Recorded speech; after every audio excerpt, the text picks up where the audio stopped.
Zelda tier list happening now. Is this the same as any content that I make on this channel? Absolutely not. Do I care? Not really. Let's do it. Criteria for judging these. I'm going to try to be as objective as I possibly can. I have personal feelings about Zelda games, and I'm going to certainly incorporate those things. But, you know, a lot of it is just vibes. This is all my opinion. You know, if I rate your Zelda game as like really low, then, you know, I'm not trying to be mean to you. In terms of remakes and stuff like that, I'm going to sort of lump all that stuff together. In my mind, the remakes are sort of the best conceptualization or the best version of the game. I understand that some people have opinions on that, and sometimes people think that the remakes sometimes there's certain things about the remakes that make the game not as good or anything like that, but I'm incorporating it all together. I'm not just going to look at the remakes or separating those things. I want to basically give the whole game sort of a rating, right? So I have these sort of organized in order of timeline. I should have done it by release, but I don't care. I'm nerdy about the timeline. That's how we remember all the Zelda games to begin with. So we're going to begin with Skyward Sword, since first in the timeline. The Wii version is far inferior to the Switch version. The Switch version is way better. The Wii remote really, if you continuing to readjust the Wii remote, just it takes you out of the game crazy. And the fact that you could map those controls to buttons on the Switch, I mean, it improved the game massively, and it made it actually a bearable game. Outside of the remake, I would put Skyward Sword on F tier, but with the remake, I've gotta. Well, it's, you know, if I'm rating it as a full lump, I think I probably got to go C tier. Skyward Sword has pacing problems. Skyward Sword is kind of a bloated game, generally speaking. Controls aren't all that's to say. I mean, it's a gorgeous game. It's a beautiful game. You got wonderful music in that game. But there's some game design issues. It's a clever game. I like playing it. The Switch version, I like replaying it, but you know, it still has its issues. Minish Cap. Geez, man, I really like Minish Cap. Agree. It has some design issues, but I think, in my opinion, I think Minish Cap sort of blends sort of the 3D general Zelda game design. It blends it with the 2D game design and the Kinstone mechanic. I think it's pretty well implemented. Some people complained about the Kinstones. I like the Kinstones. In terms of like, if you're a collector and you like completing games, Minish Cap is not the best game for you. It does kind of silly things where you can't get all of the items fully, and then you have to redo it, and then you get the mirror filled, and there's weird things like that. But I think ultimately the Minish Cap is a solid freaking entry. I love the music. I love the dungeons. Do we go B or A? Oh man, this is kind of rough. I'm gonna go A with Minish Cap. I think Minish Cap is freaking solid. Minish Cap's really good. Then we get Four Swords. I have played the game. I have beaten it. Four Swords is fine for what it is. It's not really a full game. It really is just kind of like a side game. It's almost a spin-off, but they make it sort of a canon game. It's kind of a fun, quirky kind of game, but it's not really. You can only play it with multiplayer.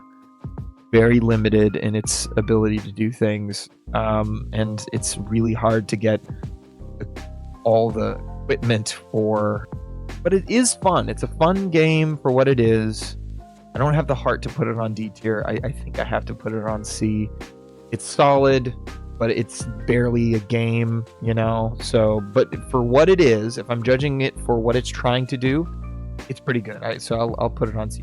Here is where the hot takes begin.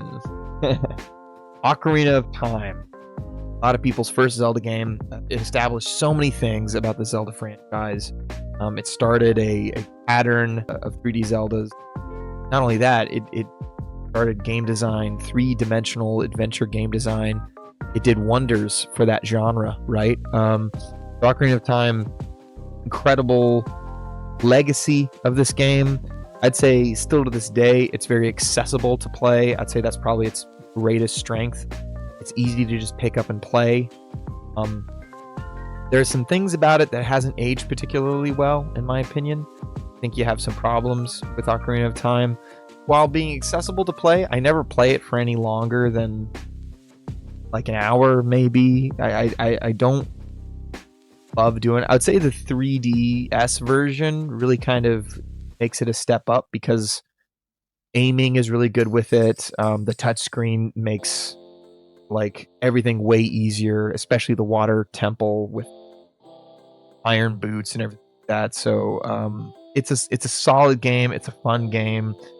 I don't like it as much as Minish Cap, to be honest. I don't think it has that same vibes. A lot of people like the vibes of Ocarina of Time a lot. I think N64 games, hot take, are really ugly. And Ocarina of Time is no exception. The 3DS version improves a lot, but still, I put Ocarina of Time at B because I think there are things about it that aren't particularly stellar, in my opinion. All right, so now we got Majora's Mask. I'm just going to rip off the Band-Aid. Putting it at... Here's why. This game makes me so angry. I wish I liked this game. I really do. So many amazing things going for it. I never want to play this game ever again. It's an exploration game. It's an adventure game. And its central mechanic just makes you not want to explore. I've never done any of like the amazing side quest stories and everything like that. The game is designed to make me not want to do the side quests. It's like if your game makes me not want to play it, then it's not a good game, man. Like, I don't want to go back to it. I never want to touch this game again. And it's a bummer because I don't think you could improve it because that time function is like baked into the design. So you can't fix it. The game is what it is. Like Majora's Mask, then it's a very particular niche, and more power to you. I wish I liked the game. Twilight Princess. I have very personal feelings towards Twilight Princess. I love its tone, its aesthetic. I love Twilight Princess. I think it is a better version of Ocarina of Time. I think it's significantly better than Ocarina of Time in a lot of respects. But it has its flaws. The game really harps on its linearity. It's a very linear kind of game. I think the dungeons of Twilight Princess are amazing. Like, linear progression is really good for dungeons. Twilight Princess's dungeons, I think, are the best in the series, in my opinion. It feels like a grand adventure. I love the story. The story of Twilight Princess really resonates with me. But any time when it's giving you an optional thing and it doesn't harp off of its linearity, it kind of fumbles. The fighting techniques are a perfect example. The fact that the fighting are optional is cool, but it makes it so that difficulty scaling isn't a thing in the game. You get all these optional things, and then you're just completely overpowered for every enemy. So I think Twilight Princess, it struggles, and same thing with rupees, right? Getting rupees does not feel rewarding in Twilight Princess in either of the versions, right? Get a lot of pieces of heart, which is good, but they really didn't know how to reward the player for beating puzzles. I feel like they had more good puzzle ideas than they had like good rewards for accomplishing those puzzles, unfortunately. So Twilight Princess has its problems. It's the only thing keeping it from S tier, in my opinion. I think I'm gonna put it it's close. I really like Minish Cap a lot. Then we go Four Swords Adventures. This is a deceptively fun game. I love Four Swords. I wish I loved it more. It gives you an option to play it on single player. It's got a side-scrolling fighting mode where you can play as different links and fight each other. That's such a fun little thing, with, like competing with each other to get more rupees. I think that's an amazing mechanic. I love that about this game. Because it's fundamentally way better as multiplayer, I didn't really enjoy it as much as I knew I could have. And so, unfortunately, a lot of the multiplayer games are going to be slightly nerfed in my view because I didn't play them with a bunch of people. I played them anytime there was a single player option on them. I played single player. Forces Adventures, I wish I had a better time with it. This game had a lot of potential. I like it a great deal. I might put it's definitely better than Force Swords. I think C is fair. Now, Wind Waker. Ugh. Love. Its difficulty isn't super high. I'm an adult. Wind Waker's pretty easy. It's kind of for children. It tries to give you the illusion that it's more open than it really is. I actually appreciate that illusion. I actually appreciate the way that feels. I like both versions. A lot of people like, because the aesthetics are very different depending on which version you pick up, the HD version or the original. I like both. I like the aesthetic of both. They are different. They are different and distinct from each other. I like both of. I like the way they both look. This game has a lot of flavor. It has a lot of power to it. The vibes of Wind Waker are undeniable. The music is amazing. The story's great. Good, solid Zelda game. I think it feels a little underbaked. It feels like it could have been more than it was. So I can't really in good conscience put it at S tier. It's a beautiful game. I love it. But I gotta put it with the rest of it. I think Wind Waker is a solid. Do I like Wind Waker better than Minish Cap? There's a question. I love Minish Cap. I love like the GBA aesthetic.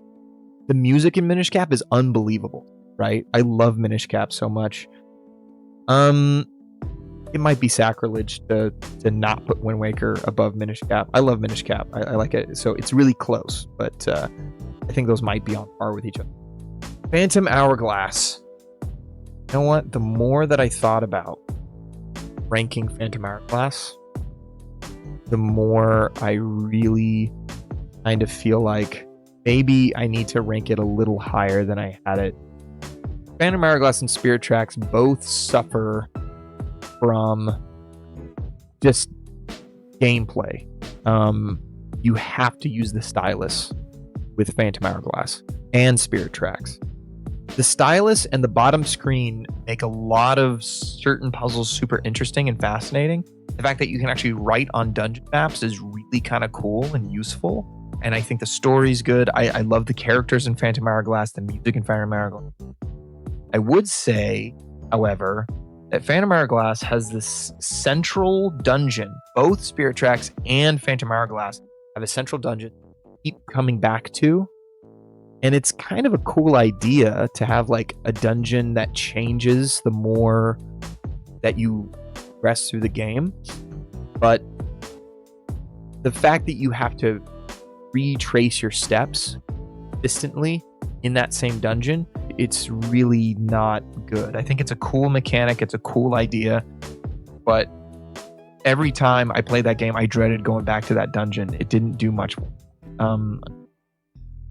And the fact that that's consistent throughout the entire game really kind of bogs down the whole experience for me. I might need to put it at C though, because I really like the story a lot. And I think it had some really good ideas that you could only do on the DS. Yeah, but it has that like gimmicky DS, like early DS thing where they're trying to like sell all the you do on the DS. The fact that your whole controlling is with the stylus is kind of a pain. It's kind of a toughie. It's either C or D. If I put it in D, it is the highest in D. I'm gonna put D just for now. I don't know, man. It has too many drawbacks. Like the stuff I put in C has some drawbacks, but not enough to really say that I don't like it. There are barriers to get me back to playing Phantom Hourglass, even though I do like it. So I should. High D is fair, right? Same thing with Spirit Tracks. I think the central mechanic of Spirit Tracks, that dungeon, I like the dungeon significantly more in Spirit Tracks. Traversal is not nearly as good as it is in Phantom Hourglass, and the story is still pretty good. I'd say Phantom Hourglass's story is better. But I like Spirit Tracks. Spirit Tracks was surprising. I didn't think I would like it as much. It's like, what's some weird Zelda train game? What's that? But I like it. It's a solid entry into the series. I really like those games a decent amount. Something's got to go in D. You know what I mean? Link to the Past. I think in terms of gameplay, A Link to the Past is one of the best 2D Zeldas out there. It has some things drawing it back, but not much. Story is bad. It is boring and it's a slog, and I don't care. I don't care about the story in A Link to the Past. I don't think that's the point of it, but it seems like the game design changed from Zelda 1 to Link to the Past to sort of account for the fact that there was a story. So there was a lot of game design choices they made to make the story be easier to tell. The story is not good in A Link to the Past. It's boring, and I don't care about it. Gameplay wise, I think Link to the Past is really good. It's really solid. I put it at B, Ocarina of Time. I think it's a solid entry. In terms of going back to it, it's very accessible. It really is. I think I have the same affection for it as I have for Ocarina of Time. Not my personal favorite, but undeniably, it is a good game. It's a well-designed game. There's some things about it to complain about, but those things are so minimal that it's like, I mean, they're just good games, right? The good far outweighs the bad here. Link's Awakening, the remake adds a mechanic, which is the dungeon building mechanic, which I like. Everyone hates the dungeon building in Link's Awakening. I like it. I think it's implemented poorly. Why couldn't you just share that online? All that aside, I think Link's Awakening, man, how do you beat Link's Awakening? It's a Game Boy game that is just mad good. It's just mad good. I like the replayability of it. The story is cool. It's a small game. I think I prefer smaller, more tightly designed games. And Link's Awakening, I think, is a masterpiece of that. It does trade sequence. Trade sequence is fine. I can't think of anything against this game. That's really the problem with like all of the Game Boy ones, like Minish Cap. The problem with those is you just don't have enough buttons. But I would say it being in a remake, I think it's well deserved of A. I love going back to that game. The remake, I love the aesthetic of it. So A. Oracle of Seasons and Ages. I have not played those games in a long time, although I remember really liking Oracle of Ages. The fact that they have both in the same games are not the same at all. Like, why would you have it in the same ranking? I would like to rank those separately, but if I'm being honest, I like them around the same. I would say they would have the same tier at the very least. They might be different placings on that tier, but I think they're probably same tier. Oracle of Ages, I like way good. I love the items in these games. I think the items are great.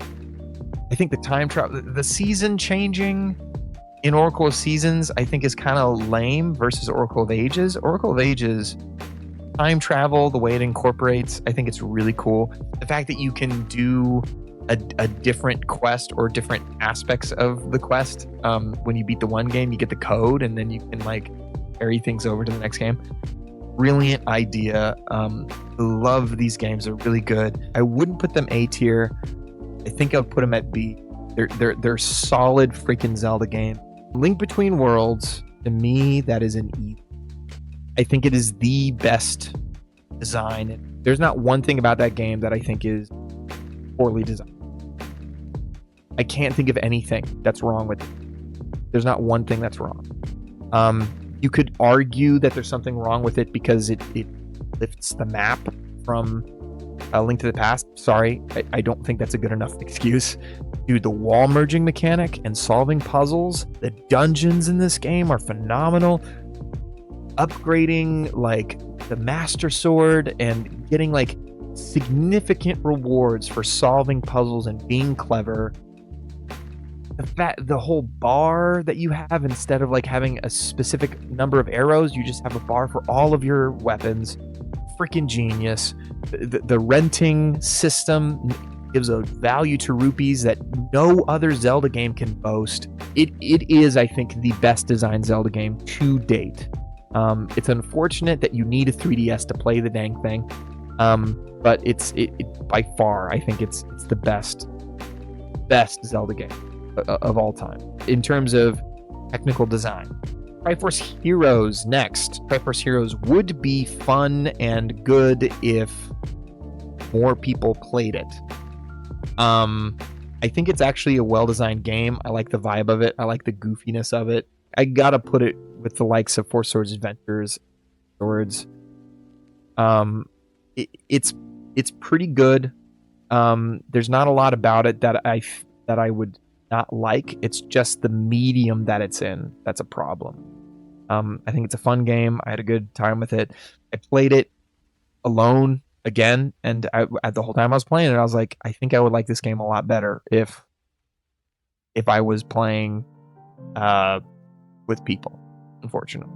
So it's a good game, solid. I would recommend it if you got, if you have 3 people with 3DSs with all the game and you want to play together. I think that's a fun time, but I mean, how many people have that nowadays? Echoes of Wisdom. I like this game a lot. I think it's very good. I think it's got a little bit of messiness to it in terms of its game design. It's a 2D Zelda game that incorporates the 3D Breath of the Wild philosophy. It's really good. I liked playing it. Would I play it again? Sure. I'm not like on the edge of my seat to play it again. It's good. It's a fun game. It's solid. I liked the copy mechanic. That's just a clever mechanic. It almost doesn't feel like a Zelda game when you're playing it. But I like it. Like, I don't care. I think it's good. Is it more of a B or is it more of a C? My OCD is making it to B, but if I'm honest, I think I want to put it at C. Let's put it high C. High C. Yeah, let's put it high C. I think it's a solid game. It's really good. I think Triforce Heroes is better. Okay, Legend of Zelda, the original, the one that started it all. There are things that make it not as great nowadays. It's so good. It's fun. I think but it hasn't aged super well. There are issues with it, honestly, but I do put it B. I like it a great deal. I think there are some things that hold it back a little bit. It's a little, I'd say it's not as accessible. Ocarina of Time. Ocarina of Time is so easy to pick up. It doesn't matter who you are. It's easy to pick it up and do it, except for some of its antiquated roll scheme. Ocarina of Time. You know what? Just that alone makes me want to put Link to the Past above Ocarina of Time. The game in Ocarina of Time is frustrating, and Link to the Past is super easy to control. It's easier to play, in my opinion. It's more fun to jump back into it. Ocarina of Time can be frustrating. Okay, Adventure of Link. Gotta put it at F, unfortunately. I wish I could put it higher. I think it could benefit from a remake. Same with Zelda 1. I think Zelda 1 can benefit from a remake, like nuts. But Adventure of Link, unfortunately, if you have save states, and if you have like kind of a fun guide that doesn't give you all the answers necessarily, Adventure of Link is a fun game to play. There's good things about it. I like the fighting. I like the battle mechanics. I like the fact that it's got RPG elements where level up. I think there's a lot of cool ideas in it that make it so different from any other Zelda game. Unfortunately, in order to play it, you have to have a bunch of scaffolding to make it good. As of now, it's just no good. I don't think it's good. So put it at F. Age of Calamity. I only have this because it's a lot of people say, well, that's a spin-off. Well, it's not technically. It's canon. It's like a canon spin-off. I liked Age of Calamity. I played that game fully. I finished that game all the way through. I really think it was a fun game. I don't play a lot of those games. The Warriors games, not a huge fan of those games, but this one I liked. I liked it a decent amount. I played it all the way through, and so I think that says a lot about it. I don't think it really has any drawbacks or anything. I mean, it's pretty grindy. If you don't like grinding and stuff, is it B? I'll put it at B. I'll put it at B because I think if I played that game all the way through, I think I think I like it. Breath of the Wild. Friggin' S. Breath of the Wild made me feel like a child again. And even going back to playing it right now, Tears of the Kingdom has somewhat ruined Breath of the Wild a little bit because the mechanics in Tears of the Kingdom were so clean and well implemented that in Breath of the Wild, because it was kind of a game trying to figure itself out, Breath of the Wild, it can sometimes feel a lot more clunky. However, clunkiness is worth it for the vibes. Everything about it is designed perfectly. A lot of people would say, oh, well, it's the weapon breaking. Maybe you could have certain things last a little longer. The game makes you use these weapons and go through them. So in my opinion, I think it's a genius designed game. Stroke of genius. The world will never be the same. Tears of the Kingdom. Tears of the Kingdom is fine. Its mechanics are fundamentally better than Breath. It does a better job. However, I don't want to pick the game up again. It makes me feel stressed to play it. There's too many things you can do. A lot of people would be like, well, why are you complaining about that? I'm complaining about it because it's a legitimate problem. The game makes me stressed out. It makes me not want to play it. It's very similar to Majora's Mask. Although there's so many cool mechanics in it, the story's good. I like the game. Dungeons, I think, are significantly better in Tears of the Kingdom than they are in Breath of the Wild. Although there are some stinkers in Tears of the Kingdom. Breath of the Wild, its world was designed for its game design. Everything worked in chorus in this beautiful thing to come up with this wonderful art piece. Tears of the Kingdom used that art piece and scribbled things over it. And so as a result, it doesn't really, it doesn't fit. It's a game that's at war with itself sometimes. Although it's a great game, it's a wonderful game. Do I put it at A? Putting it at B. I wish I put it. I wish I could put it at A. But Tears of the Kingdom, you really don't want to play it too much anymore. So unfortunately, that's how I feel. So anyway, that's the tier list. Boom. Look at it. Take it. It's done. I'm done with that. And that's the video. Goodbye.